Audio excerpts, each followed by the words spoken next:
Oliver Jens Schmidt është një historian zvicerian I cili prej 2 dekadash është profesor në Universitetin e Vjenës, ku është pedagog I historisë së Evropës juglindore.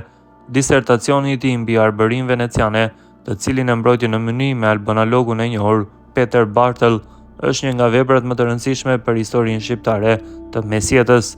Në ndryshim nga vepra e përmendur dhe studimet e tjera, monografia Skënderbeu shkaktoi një debat ashpër jo vetëm në qarqet intelektuale dhe akademike, por edhe në shtresat e tjera të shoqërisë shqiptare në Prishtinë dhe Tiranë, pasi Skënderbeu përfaqëson për shqiptarët një nga personazhet më të mëdhenj të historisë së tyre kombëtare dhe që në epokën e rilindjes kombëtare u bë simbol I bashkimit dhe I ndërgjegjes kombëtare të shqiptarëve. Një libër tjetër I profesor Schmidt, I cili hasi në kritika, ishte ai për historinë e Kosovës, me titull Kosova, një histori e shkurtër e rajonit të Ballkanit Qendror, në të cilin ai gjithashtu thekson se miti I Kosovës është produkt I shekullit të 19, kur në Ballkan filloi vetdia kombëtare e serbëve dhe përpjekja për të krijuar shtetin e tyre kombëtar. Në këtë vepër Schmidt pasqyron politikën represive serbe ndaj shqiptarëve pas pushtimit të Kosovës gjatë luftërave ballkanike. Ndërkohë në vitin 2020 Oliver Schmidti dhe bashkëpunëtorët e tij botuan veprën kapitale, politika dhe shoqëria në krajinën e Kosovës dhe në Kosovën në sundimin e serbëve. Njoftimet e konsujve austro-hungarez nga Ballkani Qendror.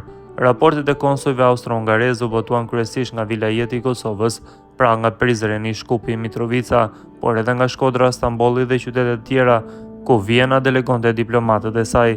Schmidt së fundi botoi 2 libra me interes të madh për historinë e shqiptarëve dhe të rajonit, Ballkani në shekullin e 20, historia post-perandorake, në të cilin ai e trajton historinë e Ballkanit në shekullin e 20 si histori post-perandorake. Kumtesa I luftuan turqit kundër vullnetit të tyre, por nuk mund të ndodhte ndryshe. U botuan me rastin e 60 vjetorit të botimit të Journal of Balkanology. Ai shqyrton lidhjet serb-osmane ndërmjet betejës së fushë Kosovës dhe rënies së despotizmit serb, ku analizohen momentet më vendimtare të historisë osmane dhe ballkanike. Gjithashtu analizon shumë ngjarje përmes të cilave dokumentohet se përveç pranimit të vasalitetit të sultanëve, fisnikët serb kanë luftuar për krah të tyre dhe kanë treguar qartë sukseset dhe fitoret e tyre në betejë të ndryshme kundër Bizantit dhe kombeve ballkanike. Në këtë punim, ndërvarësia serbo-osmane përshkruhet edhe në nivelin e martesave dinastike, me përfundimin se serbët ndihmuan osmanët në pushtimin e Ballkanit. Kjo e bën të paqëndrueshëm pretendimin e kulturës serbe të kujtesës se serbët sipas këtij tregimi të vendosur e mbrojtën krishterimin në betejën e fushë Kosovës kundër osmanëve musliman në vitin 1389.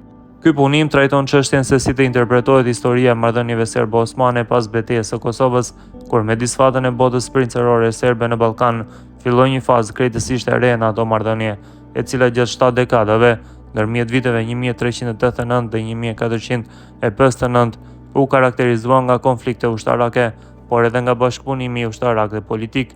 Pas një serie të gjatë disfatash ushtarake, fisnikëria serbe pas vitit 1389 nuk mund të rezistonte më në mënyrë të pavarur. Ndihma e jashtme mund të vinte vetëm nga Hungaria, pak e dashur. Në planin e brendshëm konfliktet ndërmjet Lazareviçit dhe Brankoviçit patën ndikim, të cilin osmanët e shfrytëzuan ashtu siç nxitën konfliktet e brendshme për interesat e tyre gjet. Despotët serb padyshim që e shihnin kryerjen besnike të detyrave të tyre vasale si garanci të sigurisë relative të sundimit të tyre.